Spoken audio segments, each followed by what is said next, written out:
All right, here we Okay, go. here we go. All right, let's just launch into this and let's just create some really cool content because that's the whole theme of this roundtable is how do you create some awesome content and that really resonates with your target market and your niche and your industry niche and who you're going after and how do you do it?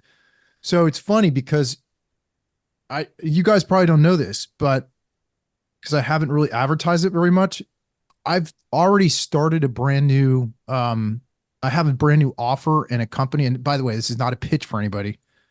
Um, this is a result of the problem that we're trying to help to solve for the industry. And that is the more and more I talk to agency owners, producers, brokers, MGAs, all across the board, they're all challenged with the whole idea of how do we create really valuable content to get noticed, to drive leads, to drive revenue.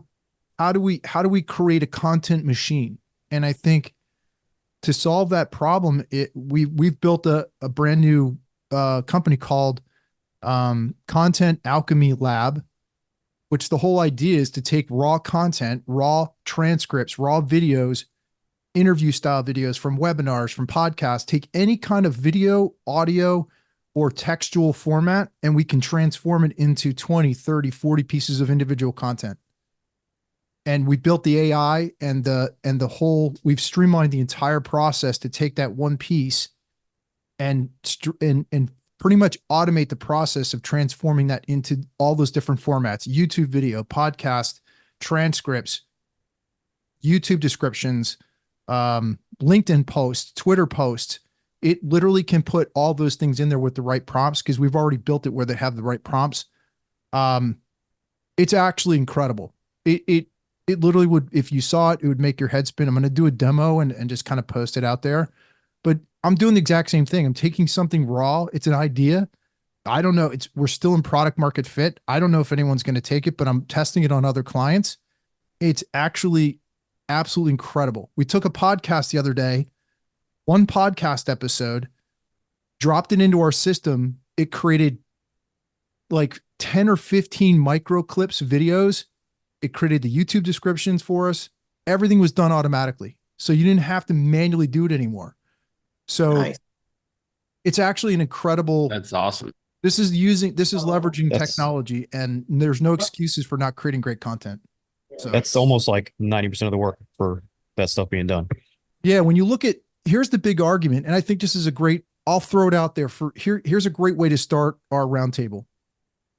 I hear a lot from kind of the old school mentality. And I'm not criticizing any agency owners right now. We know the facts. The fact of the matter is the agency, the industry is very old. I would say it's it's up there. And it's a lot of times I'm seeing 3 to 5 years behind everybody else in terms of technology and content. The big argument I get, and I'll share this with you guys and then I'll just open it up for discussion, is what's the ROI of content creation? What's the true ROI? If I'm creating all this content, how am I actually driving leads? How am I driving revenue? How am I building my brand? How am I building a more valuable agency? And the other thing is producers are spending all their time banging the phones and doing cold calls and all this other crap. And I'm not criticizing it because it's part of the sales process, but they're also not creating any valuable content. Like imagine if you were going after the fire protection contractor industry and then you started to create some great content around the problems that you know are going on inside of that industry and those in what's in the minds of that business owners. And then, for example, put together a whole webinar on cyber liability and the potential impacts of cyber liability to the fire protection contractor industry. So you start procuring this kind of content that's going to resonate with a very specific niche that's solving a very specific problem for the industry that they're already having exposure to. So they already have an exposure to this.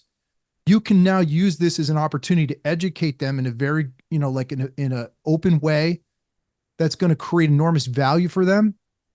But this is the kind of stuff when we do a brainstorm session, we go, all right, what are the biggest problems we can help to solve? Let's rank them from most painful down to least painful. And then that becomes the foundation for your content pillars. So you start to create content around hey, we know you have this problem. Here's how we help to solve it. And then you put that content out there in all these different formats, like video, micro clips. You guys saw me the other day. I'm like out walking back from the gym, and I'm like, I'm pulling out my phone because I had an idea for something, and I'm like, I got to capture this right now. I just recorded it raw, and I put it out there because I don't care what anyone thinks. If I have something it's of value and I believe that it's valuable, I'm going to put it out there for people because I know it's going to help them. But it's also going to come back to me because people will know, hey, this guy really knows what he's talking about. He's putting out really valuable content. And that's what I would encourage everybody, When everybody. you say you're putting out valuable content, sorry, we don't do much really at all. We want to get into this. We want to start. We've got like 2 pages of blog posts that of content that we want to do. But when you say that you're doing video, are you doing it on a YouTube channel? You posting it on Facebook, or like, is there one particular channel that you're putting it all on and then sharing it from there? Is there strategy behind that? I think Yeah.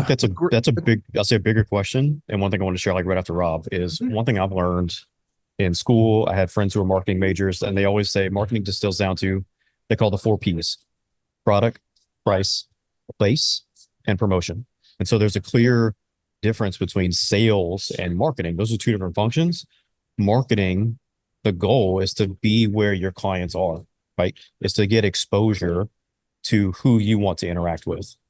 And so when it comes to what's the right channel, I think that it goes back to, well, who's your ideal client and where are they, right? Where is your client and how can you then be exposed to their attention? And so that's something that I've been asking myself, right? And you're probably asking, like, where are your clients hanging out? Back in the day, right? Rob, you mentioned B&H industry, doing the networking events. It's a relationship industry. And so it makes sense to go to the trade associations, to go to these meetings or groups where you're trying to meet your prospects. The market has shifted to where more and more people are in digital places. Yep. And so that's the need for digital content, is because even though it's still a relationship business, right? You still have to have the sale aspect of it once you meet those prospects. But the goal now is, like, people's attention has shifted. And so that's kind of a discovery question, is where is your ideal client hanging out and how can you get in front of them? Exactly. Well, Nick, to answer your question, I think first and foremost, here's where I always start, and I'm a big evangelist for choosing a very specific industry niche or target class of business that you can go after and dominate. And it really starts there, and then you really focus on that segment of the market, and you start to speak to that industry. You start to speak to the problems that are. So we always go through a diagnostic when we're working with somebody. Was just basically say, listen, let's figure out what class of business do you want to go after. So it might be contractors, it might be manufacturers, it might be a sub niche like HVAC contractors, excavation, whatever that class of business is.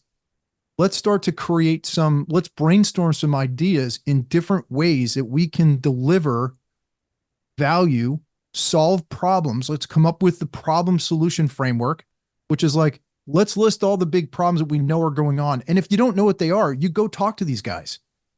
Go talk to the business owners. Be proactive and say, hey, we're considering putting together a world-class risk management insurance program for your industry because we see there's a real opportunity to serve at a higher level. What problems do you guys have that we could help you solve? And they'd be like, hey, you know what? We have messy claims, or we have the worst safety record, and we need to solve that problem because that's really driving injuries and frequency. And, our EMOD is a 1.5, and, we're paying through the roof on comp. When you start talking to business owners and you have the courage to go speak to them and find out what things that you can help them with, that's where you become invaluable.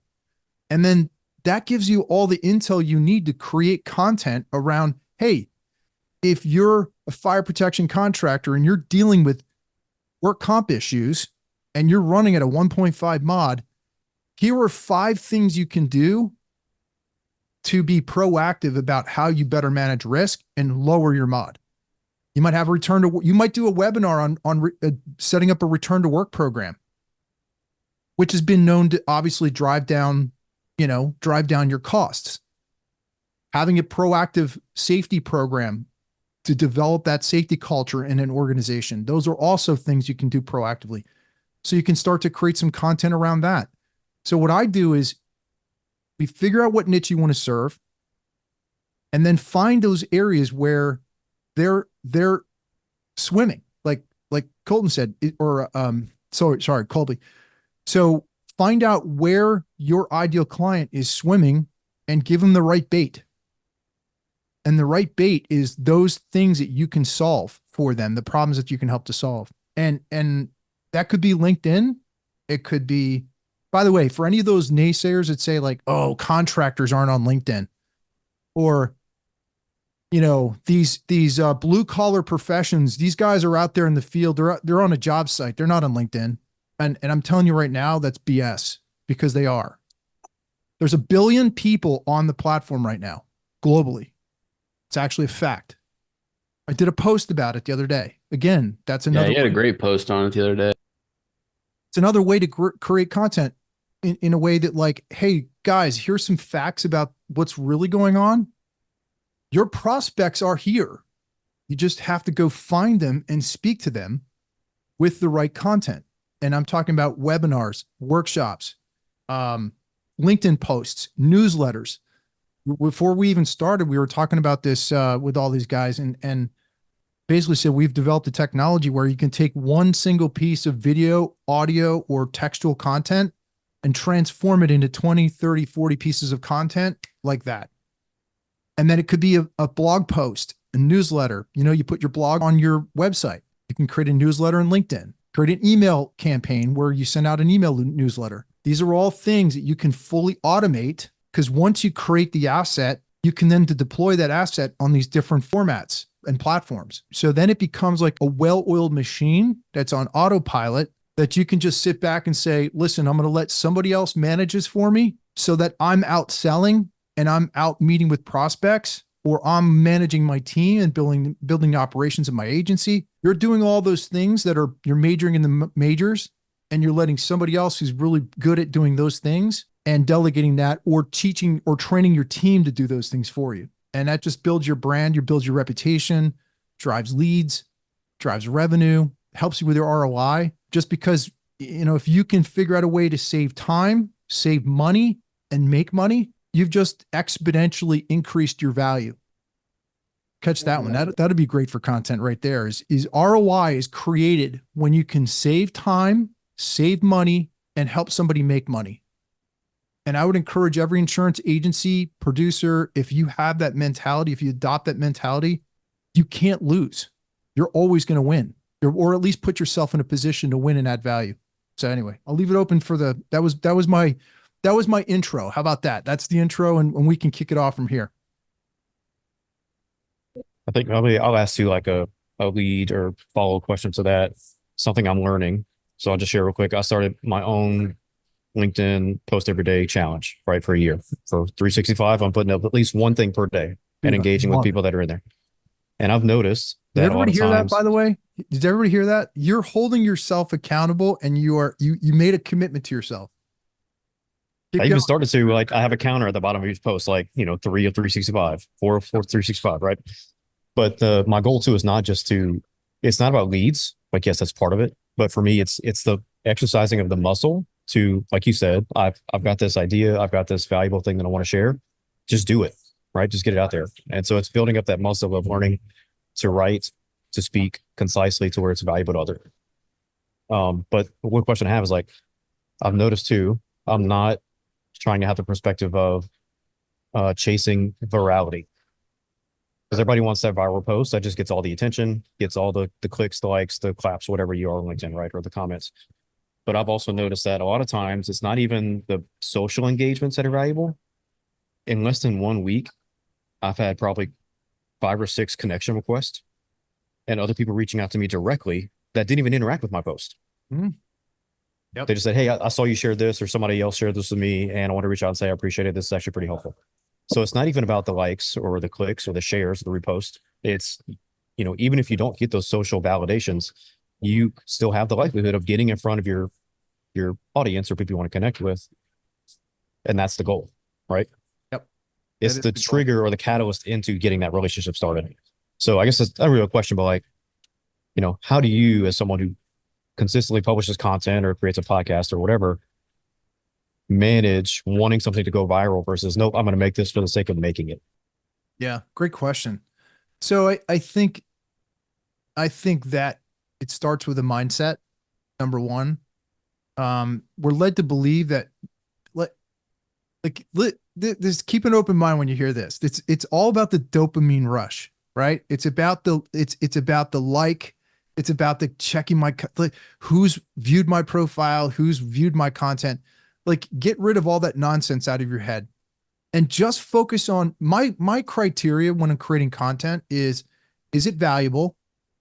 Is it going to produce an outcome? And is somebody going to be able to take action on something that I have put out there? In other words, is it action oriented? Is it going to produce a result? And is there value? That's my test.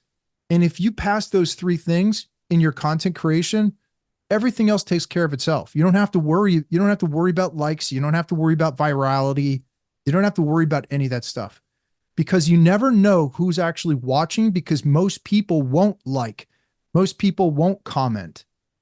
But if there's a call to action inside of your content that says, like, for example, the other day, I put out a post and said it was something related to AI and prompts. I said, hey, if you want access to my prompts, just in parentheses, I put type prompts in the comments. And there's like 2 or 3 people that typed prompts in the comments. Well, that was my call to action to be able to send them something of value.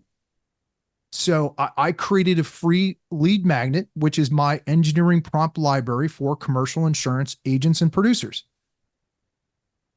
So it's a series. It's like a mini playbook on the most powerful AI prompts that we've already tested and get results in AI in ChatGPT.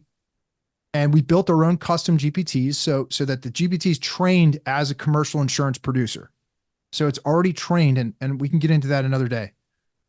But what I did is I created that call to action and then just said, hey, if you guys want this for free, just type in that in the comments, and then I sent each of those individual people a private DM with the link to the free content or to the free lead magnet. And I would encourage you guys to do the same.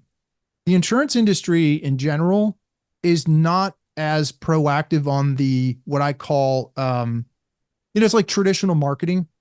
Traditional marketing is all about brand. Like, listen, we're not Coca-Cola. We're not Pepsi. We're not McDonald's.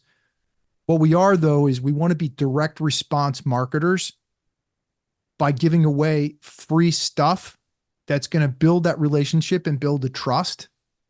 So Colby, to answer your question, here's, I know this is a long drawn out answer. To really answer your question, the reason why you create content is to build the relationship and build trust at a different level than if you were cold calling or going to a networking event.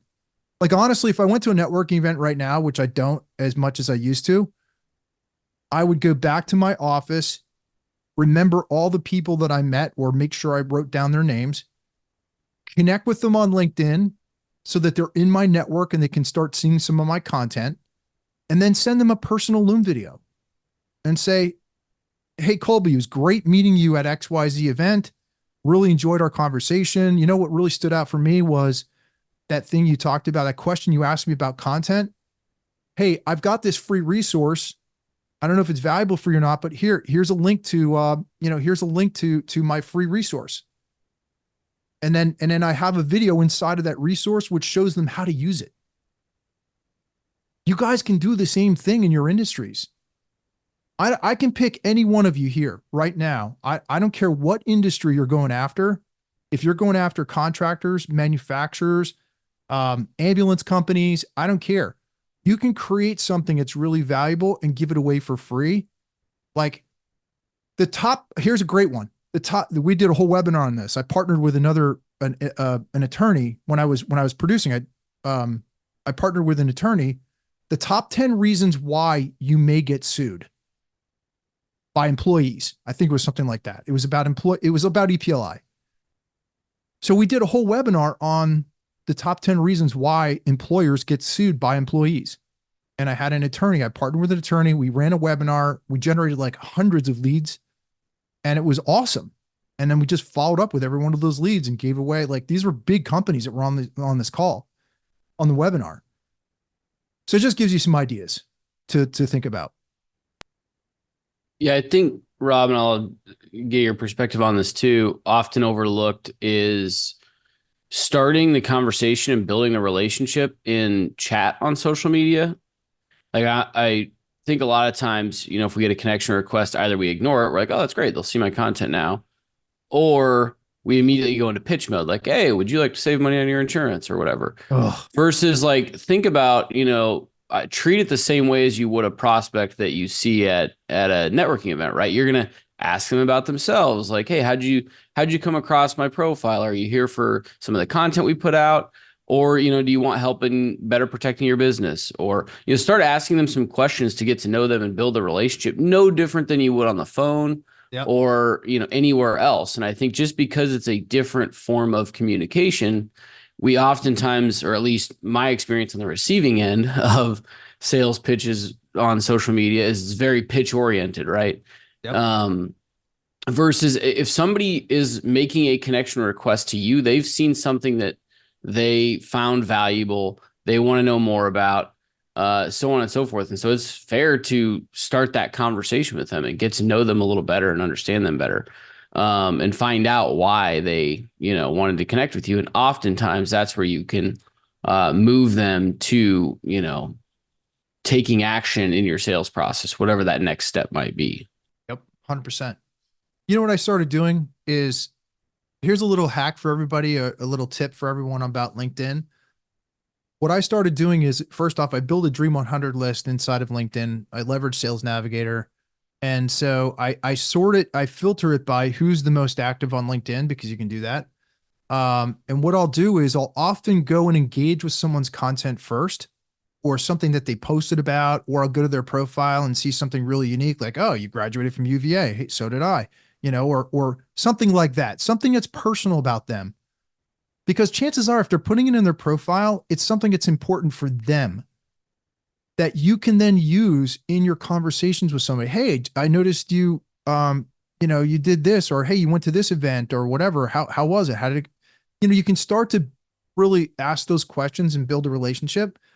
The thing I do, like, I almost get 100% connection rates on my requests, because I'm engaging with people first before I send a connection request. And then when I send a connection request, I send them a personal message.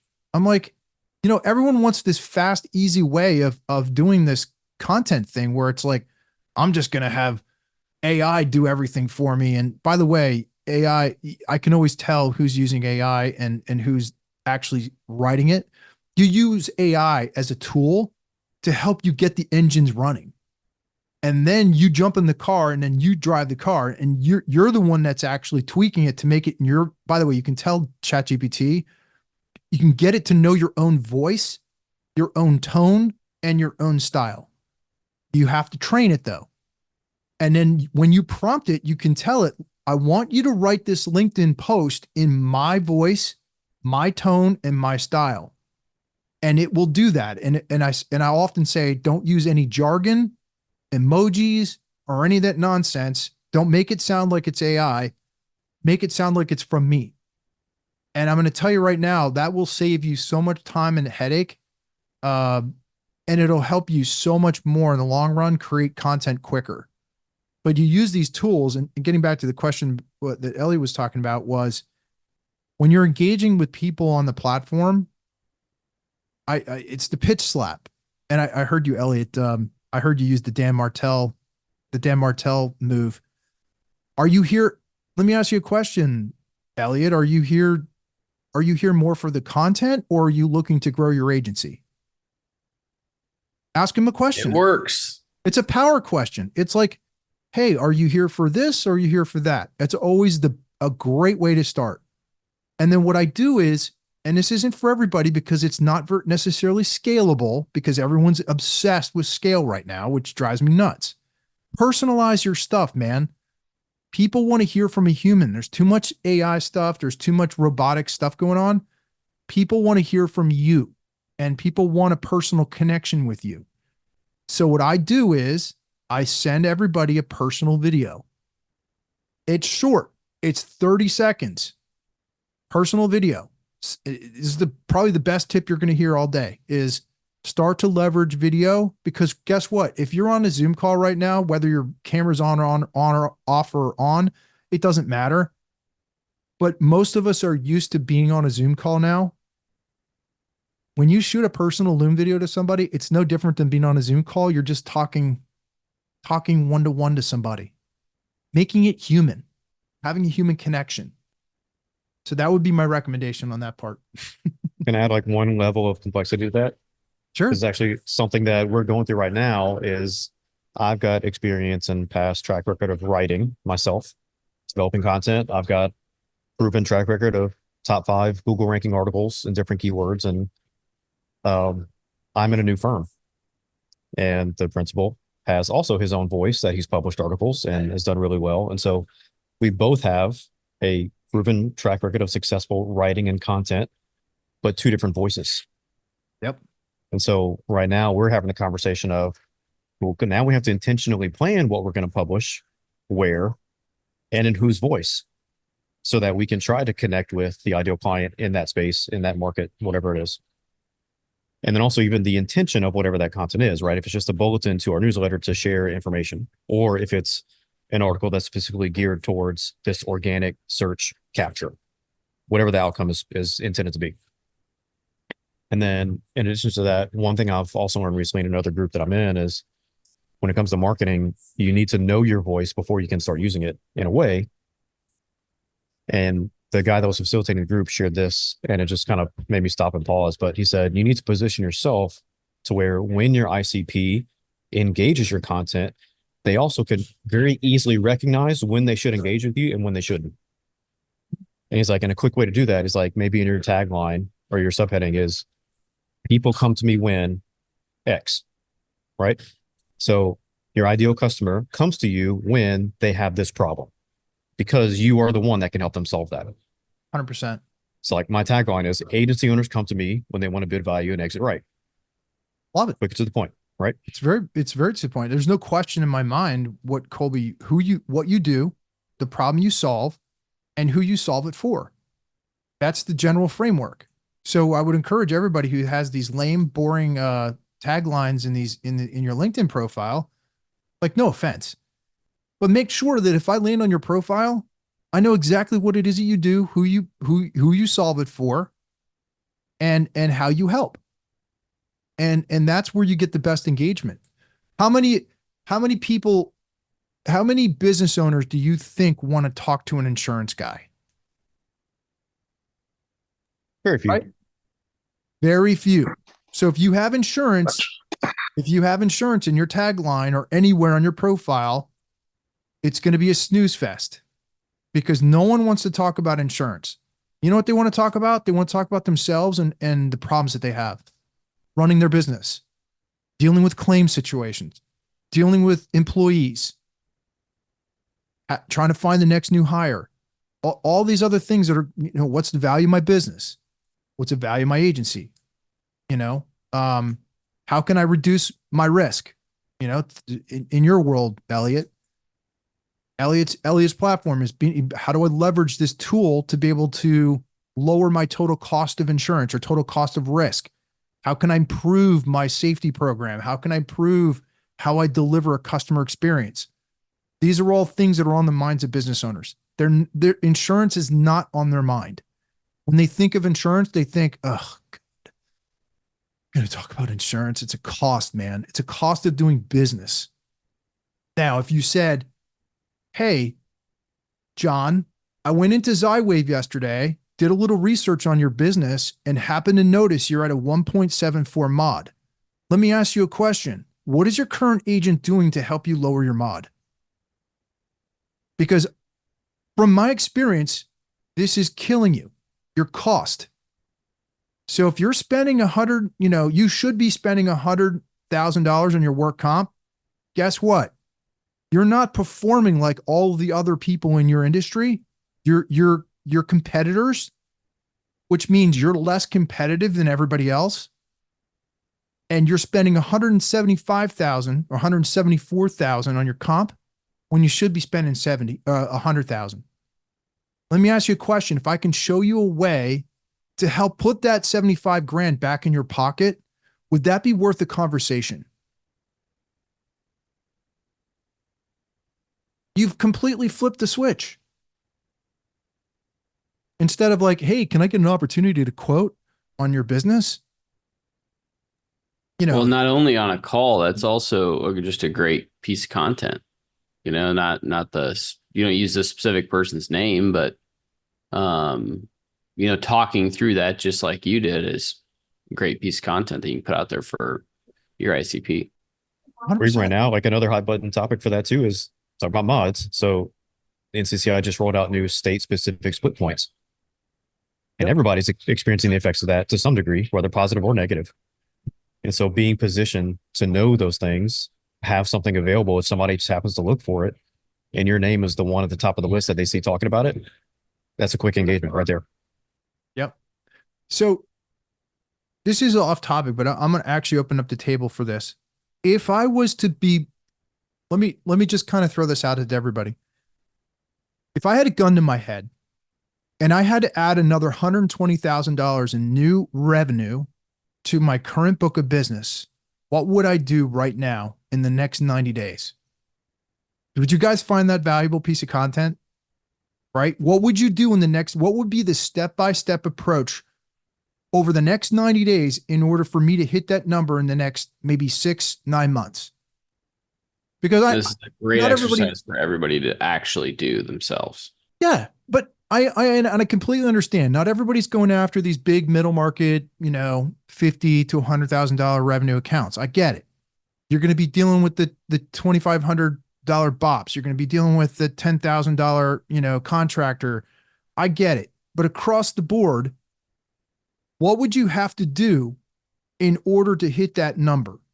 And here's a couple things I would do. Number one, and I know this is related to content, but I think this is really valuable exercise because it includes content. Because content alone by itself isn't going to help you get there. Number one is I'd pick the right industry niche or target class of business to go after. And I would pick a major and a minor. So for example, I would choose HVAC contractors and plumbers. I would choose plumbers and mechanical contractors. Very similar classes of business. And I would design a game plan and a strategy to go after those with everything in every fiber in my body, in my being. I'd build a Dream 100 list of all the decision makers in my area, in my region, where I wanted to target, top to bottom. I'd look at every single one, invest in XyWave or invest in X Insurance X Date, whatever you have to find, whatever resource works for you.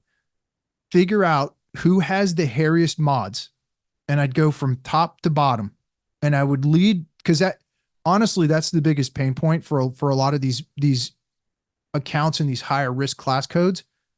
Is there one or two nasty claims is going to have a big impact, and not to mention if they have frequency. If they have frequency or severity, frequency is also going to be a major impact. And a lot of these guys just don't have the resources to have really proactive risk management and safety programs in place because they're already running thin to begin with.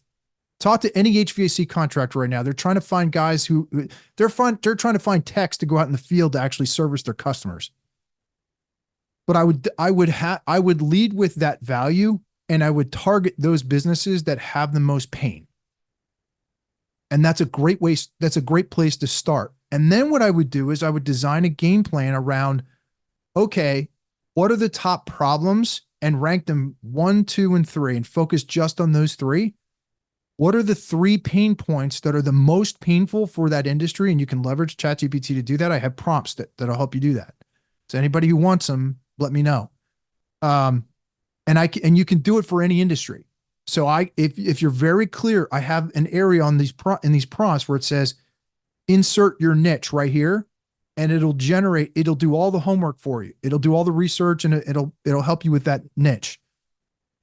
Anyway, find out the problems you can help to solve, and then start creating valuable content around those problems so that you start to get all those tentacles out there. You start to create content in all these different formats. Shoot some videos. I've got some crap videos of me in a freaking muscle shirt walking back from the gym, filming a recording because I had an idea. Like, the more raw, the better, because it shows that you're authentic. Don't make it perfect. Don't make it like highly produced. Make it raw. If you have an idea, record a 1-minute video, put it out there with a little bit of a blurb about, hey, if this is a problem for you, or if you're struggling with with a high mod, here are 3 tips to help you lower your mod. And then what you're doing is, when you're giving away free value like that, people are going to start to take notice. And then you can start, by the way, incorporate this in your sales cadence. And then you start sending out emails. Leverage cold email. And here's the thing.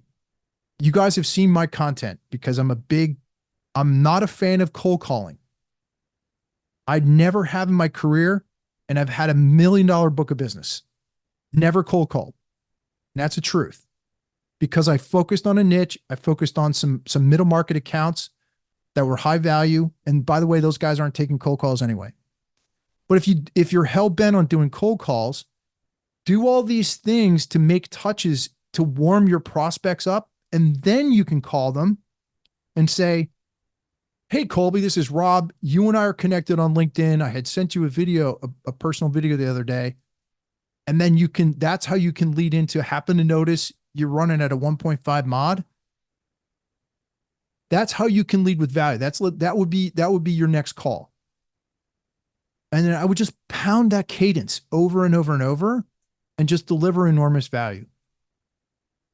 And over time, what's going to happen is you're going to book plenty of calls, because you're giving value, you're giving away stuff for free, and you're building that relationship. And the last thing I want to say is, Colby, to your point about personal brand versus company and different voices, this actually ties into what I just mentioned. People buy from people. People don't buy from companies. They buy from people. There you go. That's exactly. So the fact of the matter is, you also need to build your own personal brand and your own voice, and create content that is going to resonate with your ICP, an ideal client profile. It's going to speak to their problems, their pain points, their challenges, the crap that keeps them up at night. So that's really important. Any questions, or anybody want to chime in anytime, please shut me up. I think too, here's a question maybe for discussion as well. But like, people have been following the Hormozy rule, right? Give 30, ask for 1. So give, and then get to the point to where the CTA, the call to action, is so easy and clear that people are just going to respond to you. And so like, I'm actually considering that and what I'm doing, because, just be frank, when it comes to sell side advisor, M&A, or those types of things, most of my competitors are dinosaurs. They're old, and people try to keep high finance like behind a paywall. Like, you have to pay us for advice. It's basically because nobody understands it. And so for me, hopefully, to be able to put together very easy, straightforward, blunt information about how the process works, I'm hoping, fingers crossed, that it's going to be probably one of the biggest lead magnets in my space that just doesn't exist right now. Because you have to go to the magazines or the websites and download their white paper so that they can start hounding you with their follow-ups and, hey, are you ready to sell type questions. Versus like, I have no problem getting on a 30-minute phone call with somebody and just explaining the whole process to them. Hey, you want help with it? Let's talk again, Yep. Give away your best stuff for free. I'll tell you what. Because also, just because somebody knows something doesn't mean that they can execute on it. Yep. I think Totally. for your world, and the only reason I know this is because I interviewed the guy, and I can't remember the name of the company that does valuations. And they're big in the financial services world. I did a podcast episode with this guy, and And the question he leads with is, hey, have you ever considered, do you even know the value of your business? Have you ever gone through the process of have you truly, like, you're guessing right now what you think it's worth, but have you ever truly gone through the process of learning the true value of your business? I tell you what, we've got a really unique process that we can walk you through step by step. It's actually not going to cost you anything. We have some free resources where we help you to uncover the true, the true value of your business. And then what that does is you're giving away tremendous value on the front end. And what you're doing is you're setting them up for reciprocity, because they're going to feel so like, man, Colby gave away so much free value. I know other guys are charging thousands of dollars for this very thing. Who do you think they're going to call when the time is right, when they're ready to sell their business or when they're ready to sell their agency? Hey, we've got this great tool that we can walk you through step by step how to assess the current value of your business based on these metrics or these factors. Dude, you'd crush it with that. And I mean, that is the business model for more than half the business brokers out there. But yeah, the same. And you've got that relationship and that warm conversation that can be, maybe 1 year, 2 years, up to 5 or 10 years. But you started that with a spark of tremendous value that they didn't understand before. And so, yeah, like I said, your name is the first one when they think of that topic. Did I just give away your secret sauce? It's not a secret, man. It's on our website. We do it for free. Joking. For qualified sellers. Nah, that's a great one. Ellie, you're in the same boat, man. Like, you have a phenomenal platform. I don't know if I'm supposed to talk about it or share, but I will tell you guys, I've seen under the hood, and it's absolutely a game changer.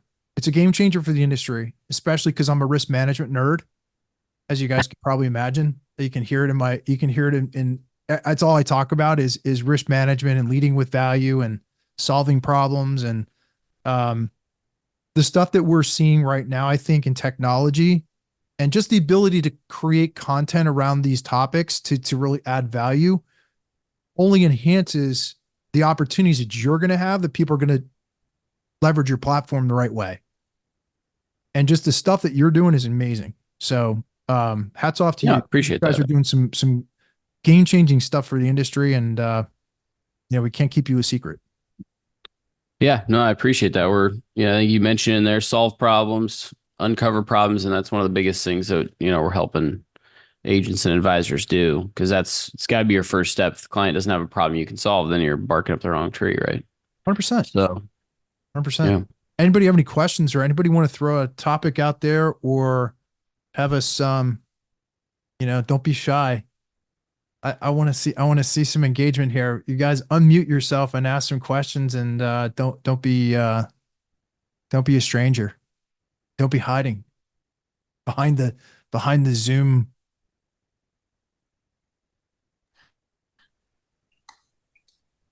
Hi, Rob. Hey, what's going on? Hey, Rob. Yeah, from South Africa. How you doing? Awesome, man. Welcome. Yeah. Thanks very much for the invite, and appreciate all the information you guys have shared. Yep. Yeah. It's vastly different. It's late where you are, isn't it? It's a little bit late in the evening, sure. Yeah. Yeah. But look, my shop never closes, right? So you don't really turn off your brain. Yeah. Do you have any questions or anything you want to share? Or any experience? Something I hear quite interestingly that you guys bring up are obviously the understanding of a client's mods and having that information kind of shared or accessible. We don't have access to I believe what the mods are. I'd imagine those are the rating systems or sort of claims history, unless you actually physically engage with the client and there's authority letters that get sort of signed off. If you had to take that sort of idea of the mod out of the equation, how does that kind of affect your game plan? Oh, it's a great question. So yes, well, I mean, I'm sure where you are, ratings are very similar where you are, right? I mean, if you have an account, if you have a prospect that has a certain loss history, it's going to be rated differently than somebody who has no losses at all. I mean, that's just the way the insurance industry works, right? So your job as a agent or broker is to uncover those problems and that pain. So I don't care what line of business it is. It doesn't have to be workers' comp. It could be auto. Auto is a huge opportunity because that I know plenty of accounts that were a mess on their auto or their property. Or gosh, here's another problem is, I still run across, I'm not in the industry anymore. Obviously I advise agents and brokers and MGAs, how to create a content machine and do marketing and drive revenue growth and all that stuff. But what I'm seeing a lot of is I still see accounts because I'm talking to my clients. A lot of people still don't have cyber. They don't have their act together in cyber and EPLI. Yeah, absolutely. Like, listen, man, that's a huge exposure. What are you going to do if you are accused of sexual harassment and you don't have a policy in place? You don't have a monoline policy in place to protect your business. You're leaving your business exposed to potential loss. And the other thing I used to do, which was really effective, was do a total cost of risk analysis. Yeah. What does it mean to a client? Well, what it means is insurance premium is just one cost that's associated with your insurance program and administering and running your insurance program. Would you guys agree with that? That's just one cost. There's other loss cost factors. There's other administrative factors. There's reputational factors and harm. There's legal issues. There's all these other things that are connected to your insurance program that it's the iceberg theory. It's the stuff you see on top, but then there's a whole layer below of all that stuff you don't see that are still costs that don't necessarily show up in your balance sheet. They're still costs, but they're factored into running a program. Those things like hiring a safety person, having your team manage, for example, it's crazy. I know we're getting off tangent here, but this will help you create content. Imagine an insured that has 5 different effective dates with, 10 different policies, right? What an administrative nightmare. I just had a conversation with an agency owner about this. I said, one of the best things you can do right now, and it's what I used to do, is, with the exception of comp, of course, you got to kind of carve that out a little bit, because you don't want to mess with their mod. But imagine having all of your policies effective in one common effective date. Imagine the resulting Absolutely. cost savings of that. It's another area that you can say, hey, we can help you save money here. Assisting on those pain points, like you sort of mentioned earlier. Yeah. It's those things that no one's really thinking about because everyone's obsessed with premium. And that's where the content kind of comes into sort of keep deploying out into the cyberspace, I guess. Yeah. I call it education or value-based content. There's different types of content, by the way. This is actually a good segue into, I'm glad you brought this question up because there's different ways to deliver content. You can deliver thought leadership content, which is like, I'm a leader in this niche or whatever this industry niche is, and I'm going to share content around this industry. You can share stories. You can share personal stories. Like, for example, the other day I put out something about like, hey, when I was a producer, this is a problem I used to have, and here's how I solved it. Right? Like you're telling a personal story about yourself. Elliot, yeah, you got to drop off. It's cool. Not a problem, man. Thanks for coming. So you can tell personal stories about yourself. There's thought leadership, and there's educational content where what we're talking about right now, which is you're educating prospects or people that are out there about specific things that they probably don't even know are happening or have no one's ever taken the time to educate them about. You'd be really surprised how little people know about insurance. You're assuming they do because you're already in the industry. Don't make any assumptions about what people know or don't know. Create content around problems that you see. Like, for example, the effective dates. Hey guys, if you have 5 different effective dates, here's how it's impacting your business and your administrative costs. the cost to your team of managing all that stuff. I mean, because here's why. The bigger picture is you can create an ROI. You can create an ROI spreadsheet or a chart, which shows like, hey, if this is going on with you, here's the potential financial impact to your business. Because guess what? Every renewal date for all those different policies, you got to go through the supplemental apps. Then you got to do the cords. Then you got to get the loss runs. You got to do all this. It's an administrative nightmare for the insured. So that's a problem. Create content around it to solve it. Hey, did you ever think about doing this? That's just one example, but there's hundreds of examples that you could use to create content around specific things that are going on that are making their process of managing their insurance program inefficient. Where if you come in and you can say, hey, these are the top 3 things we look for to help clients better streamline and make their insurance buying process more efficient. I'll And give you another yeah, go ahead. it's a direct example. I used to work with a producer, and he would consistently win one to a couple new $50,000+ accounts per year using claim case studies, because he knew the carrier forms. I'm not sure if like just South Africa, but in the States, you can have variances with even within the same industry, and carriers that will write those businesses can have variances in their forms that are significant. So he had a claim case study showing someone in their industry. It was actually a publicized claim, like it was a public claim that made the news. And he had a rundown of, hey, these carrier forms would respond and cover this claim in this way. If you're with these carriers, this is how their forms would respond, and you may not have the same coverage. And he could actually routinely sell a program that was 20 to 30% more premium than they were already paying, because he could demonstrate a very clear case study on a claim that could be likely in what they were doing in their operations. But he positioned himself as the expert with that piece of content. And that boils back into that total risk analysis and total cost to your risk analysis. Exactly. Because if they had that claim, absolutely. If they had that claim, it would cost them hundreds of thousands, if not more, of direct cost. Sure. And then all the indirect costs for all the PR issues and all that kind of stuff, versus you pay X much more in your premium, you are covered in the event that this may happen to you, right? Yeah, spot on. Thanks, Colby. Yep. Hey, let's just real quick, Thanks, as we're landing the plane here and just wrapping up, let me give you guys a couple ideas that are very simple to execute and very simple to do. And all it's going to require is for you to take action. And if you want, you can send me a private DM.